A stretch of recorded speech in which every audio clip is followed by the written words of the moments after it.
थानेदार को कोई कोर्ट का जज आ गया उसमें जाना पड़ेगा, कोई रास्ता खुलवाना उसमें जाना पड़ेगा, थानेदार CI deputy law and order के अंदर लग जाएंगे, तो मुकदमों की जांच कौन करेगा, कैसे अपराध रुकेगा? और ये पेंडेंसी चलती रहती है।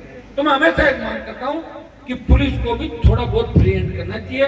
एस्कॉर्ट की पुलिस अलग होनी चाहिए, तफ्तीश की पुलिस अलग होनी चाहिए, लॉ एंड ऑर्डर की पुलिस अलग होनी चाहिए, और विधायक के वहां हाजिरी करे वो पुलिस भी अलग खड़ी कर दो ताकि एमएलए साहब के घर के चारों तरफ। ये जो विधायक का खेल के अंदर चल रहा है, आदमियों को पोस्टिंग नहीं मिलती और नकारा निकम्मे वो थानों में जिलों में एसपी लग गए।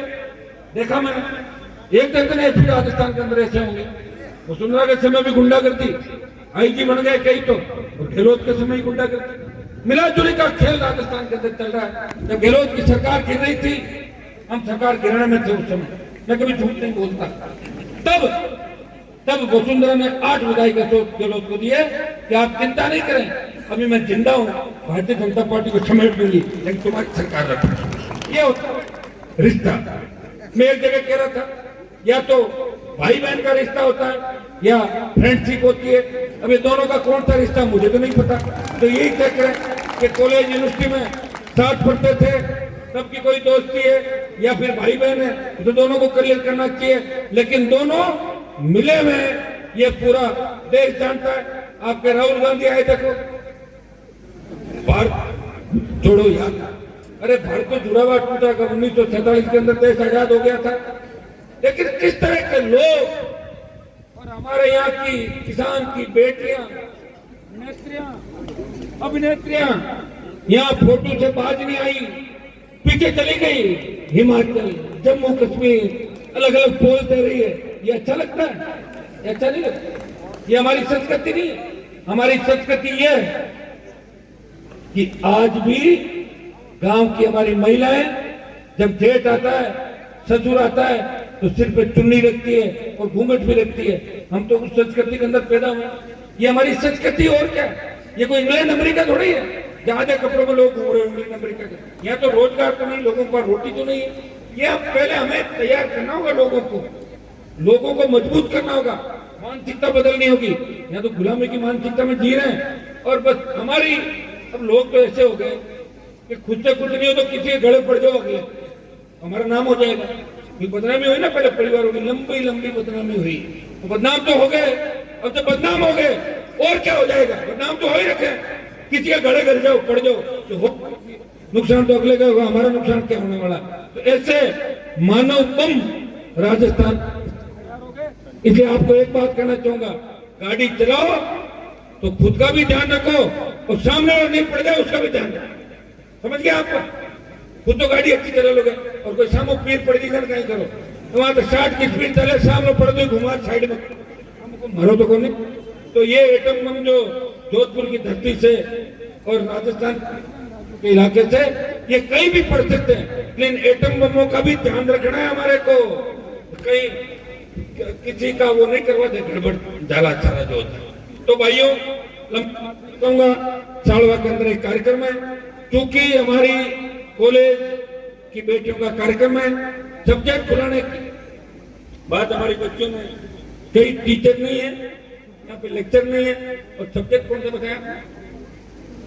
नया आओ इधर आओ। बेचारे कि आधा घंटा भाषण दे दूंगी आपको, तो मैंने कहा मेरे को लेट हो जाएगा बेटा, तो इसमें कम स्पीच दिया। कुछ तो ये नए सब्जेक्ट की बात कर रही है, ये सारा ज्ञापन मुझे लिख के देगी, पुखराज जी बैठे हैं, कल ही इसका ज्ञापन राजस्थान की सरकार को भेजेंगे और पूरा प्रयास करेंगे कि पीपाड़ शहर की हमारी जो कॉलेज है छात्राओं की, इसमें लेक्चर के जितने खाली है वो पूरे भरे जाए, हमारी बेटियों को अच्छी शिक्षा मिले, गुणवत्ता की शिक्षा मिले और हर सब्जेक्ट यहाँ खुले। ये पूरा प्रयास मेरा रहेगा। आज छात्र संघ के कार्यक्रम में आया हूँ तो छात्र संघों के जो हालात आप देखिए, एक जमाना होता था जब मैं विश्वविद्यालय के अंदर अध्यक्ष था, राज्यपाल के पास कुर्सी लगती थी, राजस्थान विश्वविद्यालय के अध्यक्ष की, विश्वविद्यालय का अध्यक्ष की गरिमा होती थी। विश्वविद्यालय का अध्यक्ष को पूछे बिना कोई काम, किसी भी तरह के कार्यक्रम नहीं होते थे। एक जमाना ये हो गया कि छात्र संघ अध्यक्ष को प्रिंसिपल ये कहता, मैं एक जगह देख रहा था कि आप ऊपर का बटन बंद करके आओ और आप ऐसी ड्रेस पहन के आओ, आप संयमित तरीके से आओ, नहीं तो आपको सस्पेंड करो। आप बताइए कौन से छात्र संघ रहेंगे? मैं ये नहीं कह रहा हूं कि छात्र संघों को वो अधिकार मिले कि कानून तोड़े, लेकिन छात्र संघों को भी हमें मजबूत करना होगा, क्योंकि छात्र संघों के माध्यम से प्रदेश और देश के अंदर कई ऐसे विरले नेता हुए जिन्होंने सेवा की और जवान किसान को लेकर बड़े रूप में उन्होंने अपना नाम किया।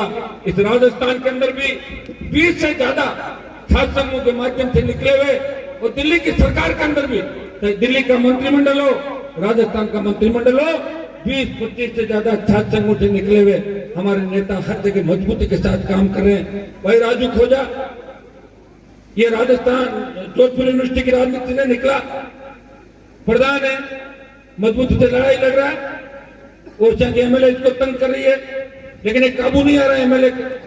ये 6.25 फुट का जवान जो उसको एमएलए बनाने में दिव्या के साथ था पूरा, उसमें मुझे कहता था भाई साहब दिव्या का ध्यान रखना, दिव्या नहीं हारनी चाहिए, नहीं हारी दिव्या।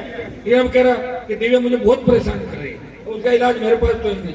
तो राजू भाई आप भी बात करो, क्या नाराजगी होगी आप लोगों के? या पुखराज जी बीच में बैठ जाएंगे? बीच में बैठ के चुनाव करा दो प्रधान और एमएलए की, ये तो पुखराज जी करा सकते हैं एमएलए साहब। बड़े बुजुर्ग जब रूठ जाते हैं बच्चे, वही आपस में बात कराते हैं। बाकी मैं तो इतना ही कह सकता हूं कि छात्र संघों को कमजोर करने का काम सरकारों ने किया।